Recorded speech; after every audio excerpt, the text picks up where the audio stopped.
வேத பாடசாலை நிகழ்ச்சிக்கு உங்களை அன்புடன் அழைக்கிறோம்.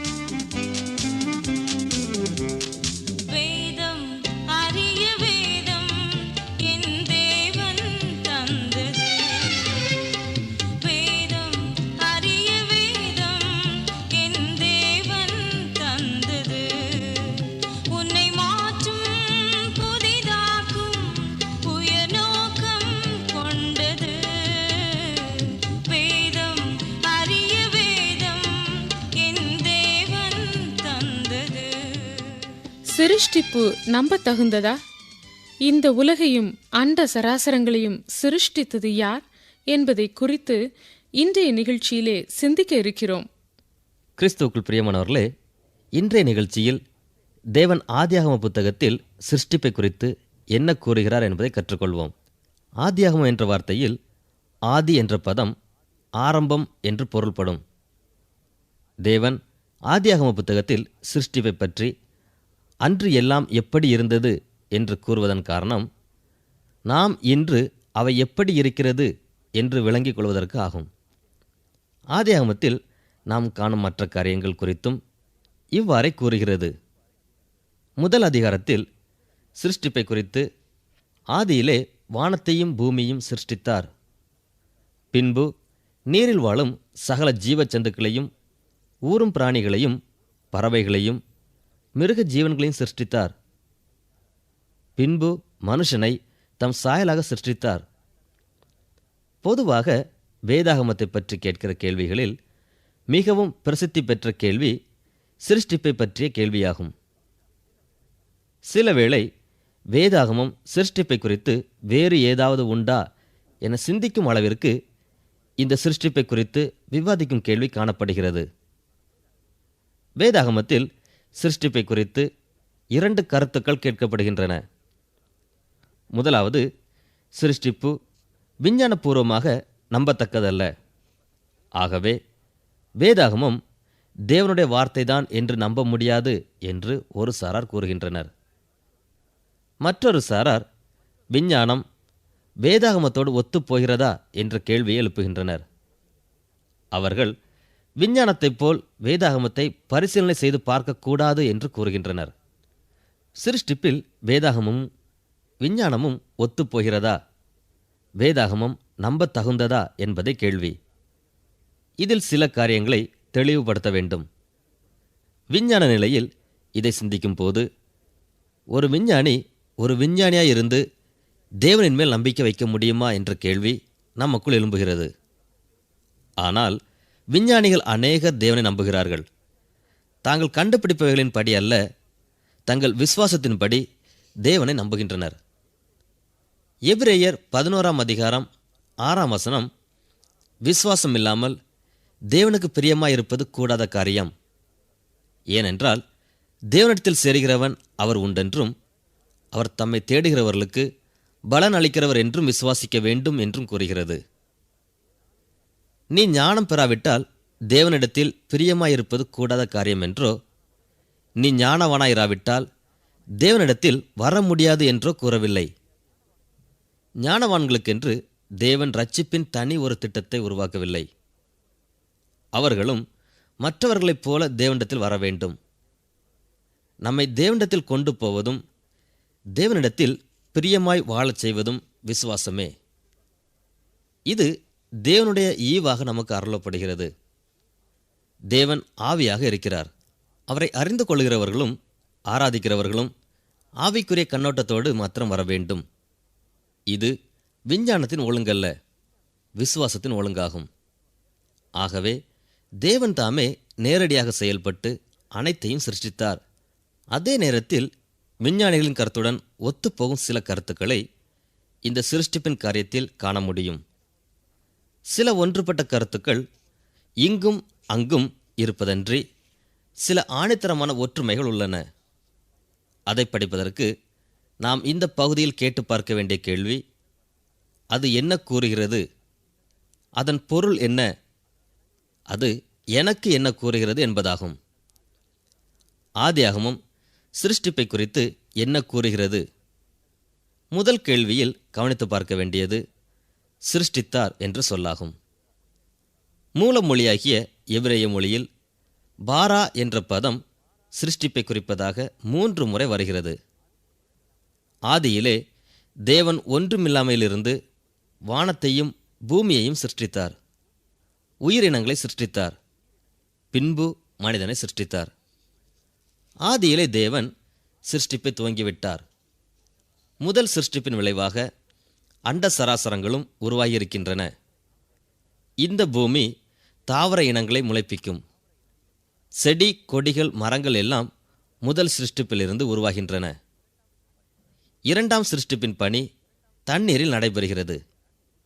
இதை ஆதியாகமம் 1 அதிகாரம் 21 வசனத்தில் பார்க்கலாம். இந்த 2 சிருஷ்டிப்பின் விளைவாக மிருகங்களின் ஜீவியம் உருவாயிற்று. அதன் பின் மனிதனை உருவாக்கும் சிருஷ்டிப்பு இடம்பெற்றது. 3 சிருஷ்டிப்புகளுக்கும் இடையே கவனித்து பார்த்தால் சிருஷ்டிப்பின் வரலாற்றின் இந்த இடைவெளியில் எல்லா வளர்ச்சியையும் மாறுதல்களையும் குறிக்கும் வார்த்தை பயன்படுத்தப்பட்டுள்ளன.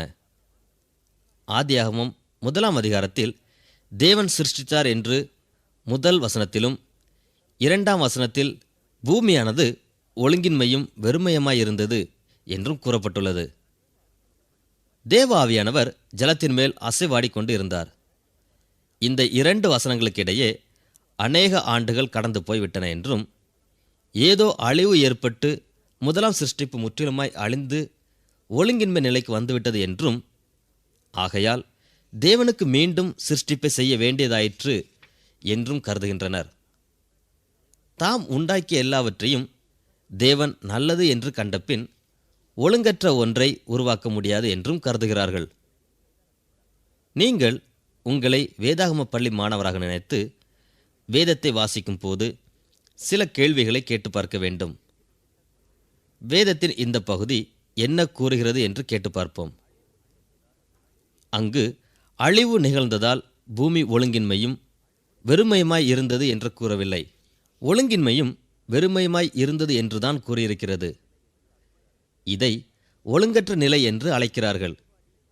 சிருஷ்டிப்பின் மேல் அசைவாடி அதை சீர்திருத்தி கையாண்டு மாற்றம் பெற செய்தார் என்பதை சிந்திக்க வேண்டும்.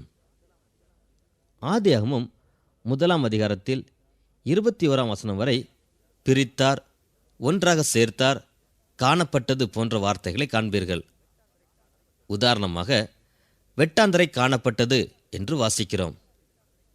வெட்டாந்தரை சிருஷ்டிக்கப்படவில்லை. அது அடியிலிருந்து ஒருவேளை தேவன் ஜலத்திலிருந்து ஜலத்தை பிரிக்கும் போது வெட்டாந்தரை காணப்பட்டிருக்கலாம். மிக முக்கியமான காரியம், புவியியல் வல்லுநர்களும் ஆராய்ச்சியாளர்களும் விஞ்ஞானிகளும் பூமி தண்ணீரின் அடியில் இருந்தது என்பதை முழு நிச்சயத்தோடு ஒத்திருக்கிறார்கள். விஞ்ஞானமும் ஆதியாகமும் இணைந்த கருத்துக்களை கூறுவது நம் சிந்தையை கவர்கிறது. சிருஷ்டித்தல் என்ற வார்த்தை ஒன்றுமில்லாமலிருந்து ஒன்றை உருவாக்குவது என்று பொருள்படும். ஆதியில் ஒன்றுமே இல்லை. தேவன் சிருஷ்டித்தார், உண்டாயிற்று. அங்கு உபயோகிக்கப்பட்டிருக்கும் பிரித்தார், சேர்த்தார், உண்டாக்கினார் என்ற மற்ற பதங்கள் ஒன்றிலிருந்து ஒன்றை உருவாக்கும் பொருளை குறிக்கும். உதாரணமாக, ஒரு மரத்திலிருந்து ஒரு நாற்காலியை உருவாக்குகிறோம். பாலிலிருந்து வெண்ணெயை பிரிக்கிறோம். இவைகள் இதுபோன்ற செயல்களை குறிக்கிறது. அதாவது சிருஷ்டிப்பு அல்ல, ஏற்கனவே இருக்கிற ஒரு பொருளை மாற்றுகிற ஒன்றாகும். ஆதியாகமம் 1 அதிகாரம் 21 வசனங்களில் காணப்படும் வார்த்தைகளின் பொருளும் இவைதான். முதலாவது, சிருஷ்டிப்பின் கிரியையானது பூமியையும் தாவர இனங்களையும் உண்டாக்கிய போதிலும் மிருக ஜீவன்கள் உருவாக்கப்படவில்லை. ஆகையால் தண்ணீரில் இன்னொரு சிருஷ்டிப்பு உருவாக்கப்பட வேண்டி இருந்தது. விஞ்ஞானிகள் மிருக ஜீவன்கள் எல்லாம் முதலாவது தண்ணீரில் இருந்து துவங்கியது என்பதில் முழு நிச்சயமுள்ளவர்களாய் இருந்தனர். ஆதியாகமும் சிருஷ்டிப்பை பற்றி கூறுகிறது. மூன்றாவது ஒரு சிருஷ்டிப்பு தேவையாயிருந்தது. ஏனெனில் மிருக ஜீவன் மனித ஜீவனாக மாறவில்லை. அதற்கு தனிப்பட்ட சிருஷ்டிப்பின் பணி தேவைப்பட்டது.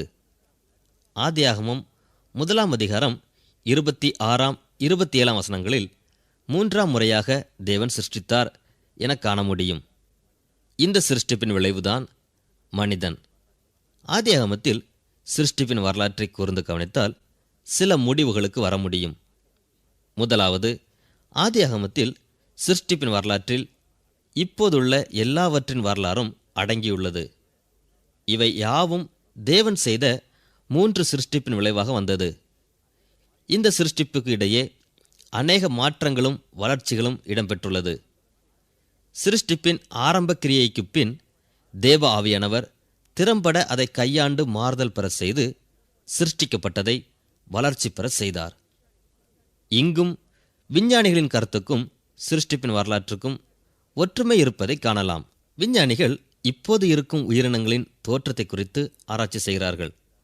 அவைகள் மாறுவதை பார்க்கிறார்கள்.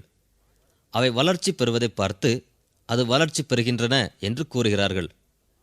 உயிர் மலர்ச்சி கொள்கையும் ஆதியாகமத்தில் கூறப்படுகிற மாற்றங்களும் பொதுவான கருத்தை உடையவனாகவே இருக்கின்றன. ஆனால் தேவன் சிருஷ்டித்தார் என்று கூறுவதில் வேறுபடுகின்றன. இது இயற்கைக்கு அப்பாற்பட்டது, ஒருவரால் உண்டாக்கப்பட்டது. இவை அனைத்தையும் தொகுத்து கூற வேண்டுமாயின் விஞ்ஞானத்திற்கும் ஆதியாகமத்தின் சிருஷ்டிப்பின் வரலாற்றுக்கும் இடையே உள்ள ஒன்றுபட்ட கருத்துக்கள் சிறப்பான ஒன்றாகும். இங்கு 3 இடங்களில் தேவன் இருக்கிறார் என்று ஆணித்தரமாக கூறப்பட்டுள்ளது. தேவன் சிருஷ்டித்தார் என்று வேதம் கூறுகிறது. இவை எப்படி ஆரம்பித்தன என்று கேட்டால் மனிதன் என்ன பதில் கூற முடியும்? ஒரு முறை ஒரு புகழ்பெற்ற விஞ்ஞானி வாயுகளில் இருந்துதான் எல்லாம் தோன்றின என்று கூறினார். அக்கருத்தரங்கில் ஒருவர் கேள்வி கேட்க தன் கையை உயர்த்தினார். விஞ்ஞானி, வாயுகள் எங்கே இருந்து உண்டாயின என்று என்னை கேட்காதே என்றார். இந்த கேள்வியை கேட்கத்தான் அந்த மனிதனும் கையை தூக்கினார். ஆராய்ச்சி செய்பவருக்கு மூல காரணத்திற்கு பதில் சொல்ல முடியாமல் போயின. அவை எல்லாம் எங்கு ஆரம்பமாயின? இங்குதான் தேவன் சிருஷ்டித்தார் என்று வேதம் கூறுகிறது. உலகம் ஒரு பெரிய சத்தத்தினால் உண்டானது என விஞ்ஞானம் கூறுகிறது. ஆனால் வேதாகமம் ஒரு பெரிய தேவன் அப்போதே இருந்தார் என்று கூறுகிறது. அவர் சொல்ல எல்லாம் ஆரம்பமாயிற்று. ஒரு பெரிய சத்தத்தை காட்டிலும் மகா பெரிய தேவன் மிகவும் நம்பத்தகுந்தது. நமக்கு பதில் கிடைக்க வேண்டிய 2வது தாவர ஜீவன்கள் தங்கள் உயிர் மலர்ச்சி மூலம் மிருக ஜீவனாக எவ்வாறு மாறினது என்ற கேள்வியாகும். இதற்கு பதில் தேவன் சிருஷ்டித்தார் என்று வேதாகமும் கூறுகிறது. 3வதாக நமக்கு பதில் கிடைக்க வேண்டிய கேள்வி, மிருக ஜீவன்கள் எவ்வாறு மனிதனாக மாறினது என்ற கேள்வி. இதற்கு பதில் தேவன் மனிதனை சிருஷ்டித்தார் என்று வேதம் கூறுகிறது. ஆம், தேவன்தான் மனிதனை தம் சொந்த சாயலாக சிருஷ்டித்தார். பிரியமானவர்களே, ஆதியாகமம் 1ஆம் அதிகாரத்தில் தேவன் சிருஷ்டித்தார் என்று வாசிக்கிறோம். இன்றும் அவர் சிருஷ்டிக்க விருப்பமுள்ளவராக இருக்கிறார். அவர் சுத்த இருதயத்தை நம்மிலே சிருஷ்டிக்க விருப்பமுள்ளவராக இருக்கிறார். ஆகவே வானத்தையும் பூமியையும் சிருஷ்டித்த தேவனே, நான் உம்மை அறிந்து கொள்ள விரும்புகிறேன். தேவனே, சுத்த இருதயத்தை என்னிலே சிருஷ்டியும், உம்முடைய வழிகளை நான் பின்பற்றி நடக்க எனக்கு கிருபை செய்தருளும் என்று ஜெபிப்போம். உலக சிருஷ்டிப்பை குறித்து பண்டைய மக்கள் கூறும் தத்துவம் கேட்பதற்கு சற்று வேடிக்கையாக தெரிகிறது. 400-500 வருடங்களுக்கு முன் வாழ்ந்த மக்கள் கொலம்பஸ் கடல் மார்க்கமாய் கண்டுபிடிப்புகளை செய்யும் வரைக்கும் என்ன நம்பி வந்தார்கள் தெரியுமா? 4 ஆமைகளுக்கு மேல் நின்று கொண்டிருக்கும் ஒரு யானையின் தும்பிக்கையில் பூமி சுழல்கிறது என்று நம்பினார்கள். தொடக்கங்களை குறித்த இவ்விளக்கங்கள் அறிவின்மையாகும். 400-500 வருடங்களுக்கு முன் இந்த எண்ணங்கள் இருந்து வந்தன. உயிரணுக்கள் படிப்படியாக வளர்ச்சி பெற்று ஜீவராசிகள் எல்லாம் உருவாயிற்று என்று சிந்திக்க துவங்குவதற்கு 3300 ஆண்டுகளுக்கு முன் வேத புத்தகம் எழுதப்பட்டுள்ளது. 3300 வருடங்களுக்கு முன் எழுதப்பட்ட ஆதியாகமம் உயிரணுக்கள் படிப்படியாக வளர்ச்சி பெற்று பெருகுகின்றன என்று கூறுகிறது. இப்போதும் கேள்விகள் சற்று கடினமாக தோன்றும் போது நாம் வேத புத்தகத்தை பார்க்க வேண்டும். வேத புத்தகத்திலிருந்தே அதன் பதிலை நாம் பெற்றுக்கொள்ள முடியும். தேவன் சிருஷ்டித்தார் என்று ஆதியாகமம் 1ஆம் அதிகாரம் 1ஆம் வசனம், 21ஆம் வசனம், 27ஆம் வசனத்திலுமாக 3 இடங்களில் வாசிக்கிறோம். தேவன் சிருஷ்டிப்பை தொடங்கிவிட்டார். அதாவது முதலாவதாக வானத்தையும் பூமியையும் சிருஷ்டித்தார். அதிலிருந்து முறைப்படி நிலம், நீர், காற்று ஒவ்வொன்றாக உண்டாகி தாவர இனங்கள் உண்டாயிற்று. இரண்டாவது, ஜீவ சந்துக்களை தேவன் சிருஷ்டித்தார். அவை ஒவ்வொன்றாக உண்டாயிற்று. மூன்றாவதாக, தேவன் மனிதனை சிருஷ்டித்தார்.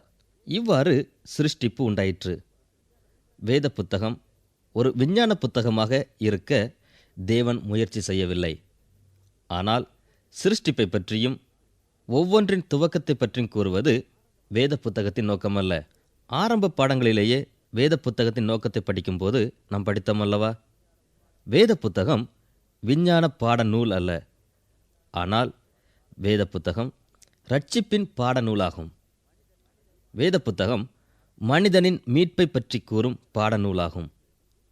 மனிதனாகிய நமக்கு தேவன் கொடுக்கும் இரட்சிப்பையும் மீட்பையும் குறித்து வேத புத்தகம் எடுத்து கூற விரும்புகிறது. அதுதான் வேத புத்தகத்தின் நோக்கமாகும். வேத புத்தகத்தில் 1189 அதிகாரங்கள் உண்டு என்று படித்தோம். அதில் 1½ அதிகாரம் மட்டும் சிருஷ்டிப்பை எடுத்து கூற பயன்படுத்தப்பட்டுள்ளது. இவ்வளவு சுருக்கமாக சிருஷ்டிப்பை பற்றி கூறினாலும் 3300 ஆண்டுகளுக்கு பின் வந்த விஞ்ஞானிகள் சிந்திக்க ஆரம்பித்த கருத்தை வேத புத்தகம் தெளிவாக கூறியிருக்கிறது. விஞ்ஞானிகள் சிந்திப்பதற்கு எத்தனையோ ஆண்டுகளுக்கு முன் உயிர் படிப்படியாக வளர்ச்சி பெறுகிறது என்று வேத புத்தகம் கூறுகிறது. இந்த சிருஷ்டிப்பை குறித்த கேள்வியினை நாம் தொடர்ந்து சிந்திக்கும் போது மற்றும் ஒரு கேள்வியை கேட்டு பார்ப்போம். சிருஷ்டிப்பை குறித்து பேச யார் உண்மையில் தகுதியுடையவர்கள்? முற்காலத்தில் வாழ்ந்த ஓர் மகா பெரிய மனிதனை தேவன் வாயடைக்க செய்தார். ஆம், அம்மனிதனின் பெயர் யோபு. தேவன் கேட்ட ஒரு சிறிய கேள்வி யோபுவை தன்னை மிகவும் தாழ்த்த செய்துவிட்டது. தேவன் யோபுவை பார்த்து, நான் பூமியை அஸ்திபாரப்படுத்துகிற போது நீ எங்கே இருந்தாய்? நீ அறிவாளியானால் அதை அறிவி என்று கேட்டார். இதை யோபு 38 அதிகாரம் 4 வசனத்தில் வாசிக்கிறோம். இது ஒரு முக்கியமான கேள்வி.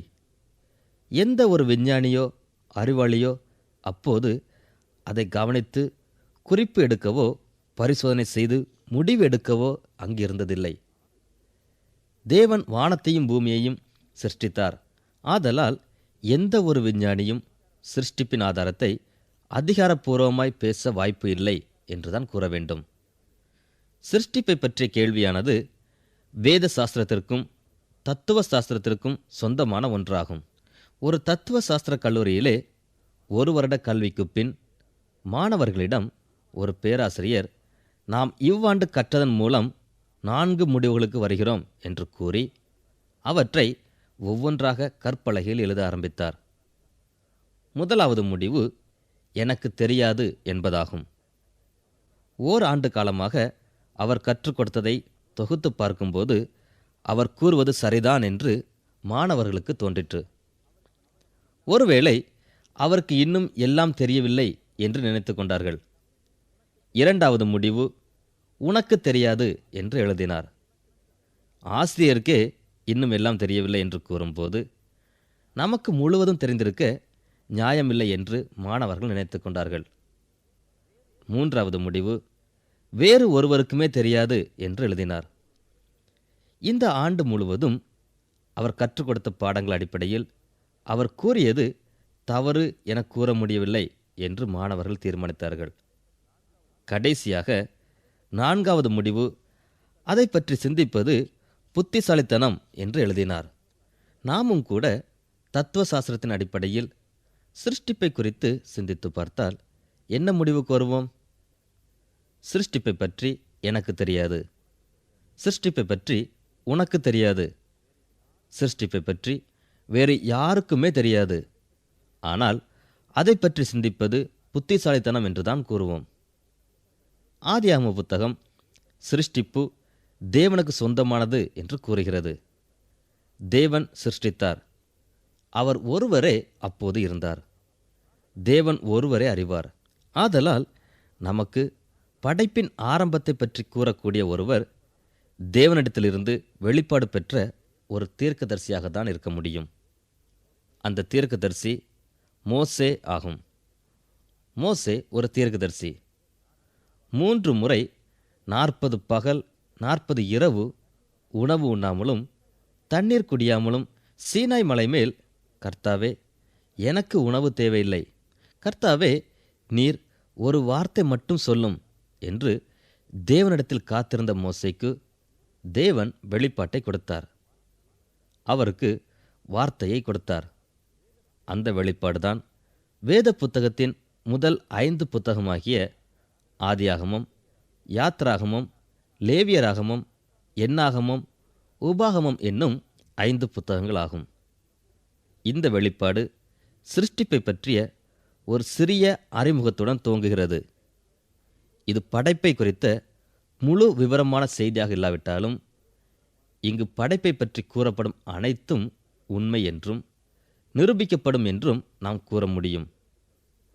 நாம் சிருஷ்டிப்பை பற்றி படிக்கும்போது 2 விதமான கருத்துக்கள் உள்ளன. ஒரு கருத்து மாற்றங்களை ஏற்றுக்கொள்ளாத ஒன்று. அது நாம் வேத புத்தகத்தை விசுவாசித்தால் பூமியும் மனிதர்களும் 6000 வருடத்துக்கு உட்பட்டவர்கள்தான் என்று நம்ப வேண்டும். ஆனால் வேத புத்தகத்தில் தேதிகள் குறிப்பிடப்படாததால் வேத புத்தகத்தை விசுவாசிப்பதற்கு பூமியும் மனிதனும் 6000 வருடத்திற்கு உட்பட்டவர்கள்தான் என்று நம்ப தேவையில்லை என்று கூறுகிறது.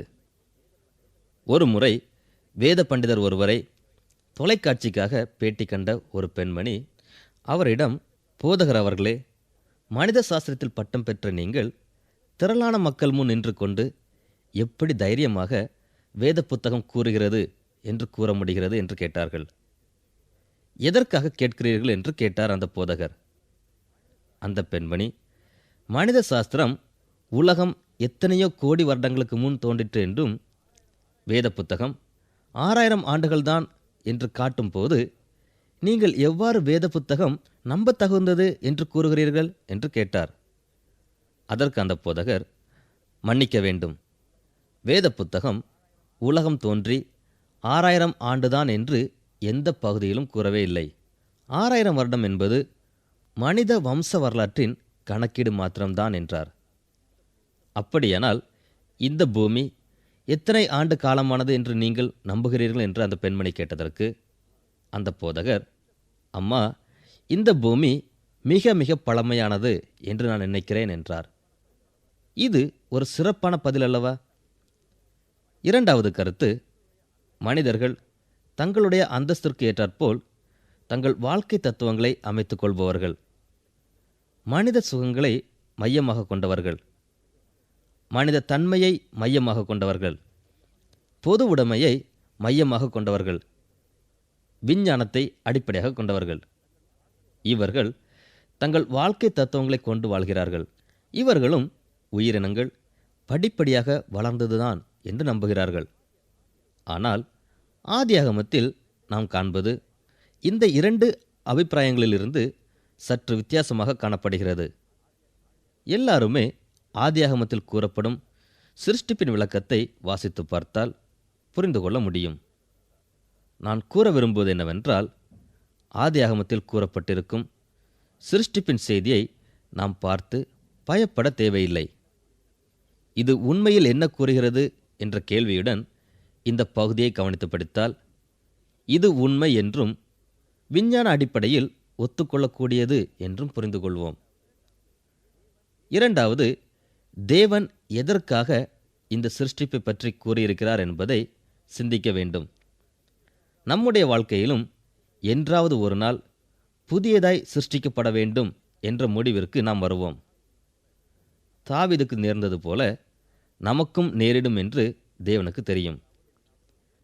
பெரிய தவறு ஒன்றை செய்த பின் தாவீது, தேவனே என் உள்ளந்திரியங்களை காட்டும் என்றார். தேவன் காட்டினார். அப்போது தாவீது, நான் பாவி, பாவத்தில் உருப்பெற்றேன், தேவனே சுத்த இருதயத்தை என்னிலே சிருஷ்டியும், நிலைவரமான ஆவியை என்னிலே புதுப்பியும், நீர் என்னிலே சுத்த இருதயத்தை சிருஷ்டிக்கும் அற்புதத்தை செய்யாவிட்டால் நான் மீண்டும் மீண்டும் தவறுகிறவனாகவே இருப்பேன் என்றார். அன்று தாவீதின் ஜெபத்திற்கு புதிய பிறப்புதான் உத்தரவாக கிடைத்தது. அதைத்தான் இயேசு நிக்கோதேமுவிடம், நீ மறுபடியும் பிறக்க வேண்டும், நான் உனக்கு கூறியதை குறித்து நீ ஆச்சரியப்பட வேண்டாம். ஏனெனில் மாம்சத்தில் பிறப்பது மாம்சமாயிருக்கும், நீ மறுபடியும் பிறக்க வேண்டும். புது சிருஷ்டிப்பு உன்னில் நடைபெற வேண்டும் என்றார்.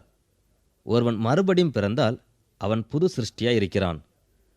நாங்கள் நற்கிரியைகளை செய்யும்படிக்கு இயேசு கிறிஸ்துவில் சிருஷ்டிக்கப்பட்டிருக்கிறோம் என்று பவுல் கூறுகிறார்.